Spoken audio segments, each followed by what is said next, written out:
In this tutorial, I'm going to show you how to use the shimmer effect in your Flutter app. And this is the simple app we're going to build, where we have a list view on which the shimmer effect is applied. If we press the stop button here, the shimmer stops, as you can see. And if we press play again, it resumes. Let's get started. The Flutter package we're going to use is called Shimmer. All you have to do is copy this to your clipboard, then go to your pubspec.yaml file, paste it underneath your dependencies, and then run pubget. That's all we need to do for the setup. Next, let's have a look at our layout here. So as mentioned, this is a list view. First, in our app bar, we have an icon button, and I defined a global variable called enabled. So whenever this icon button is pressed, this enabled boolean changes to the negative enabled value. So it's either true or false every time. So we switch between true and false every time we press on the play button here. And when it's enabled, it should show us the stop icon. Otherwise, it will show the play icon. Now for our main content here,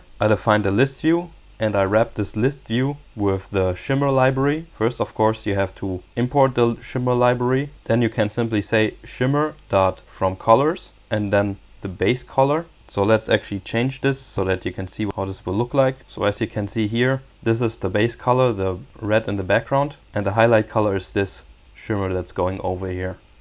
So using different shades of gray makes this look like you would normally see from other apps. So it looks pretty nice this way. Then for the list view itself, we use a listview.builder, and each item is then basically a row. First, a container of height and width of 50. And then we have some padding in between here. And then we have a column, again with 3 containers here. In between, of course, small paddings. And the first 2 containers have the width of double.infinity. That means it should take up as much space as possible. Also make sure that when you do this, that this whole column here is wrapped inside expanded, so it will take up all the space it can, because the padding is fixed here and the width of the square is fixed here. And then the column should take up all the rest of the space here. And that's basically it. Now, as you can see here, also on the Flutter package website, you can see here that you can also apply this to text. So this is also very simple. Directly here you have some code example. I'm just gonna copy this and then replace the body here with this new code. I'm gonna rerun this app, and as you can see here, so we basically have a text widget with the string shimmer, and then the base color is red of the text here, and the highlight color is yellow. As you can see here, goes with the yellow shimmer over here. I hope you liked this tutorial. Please leave a like and subscribe. If you have any questions, feel free to ask them down below in the comments. Thank you for watching.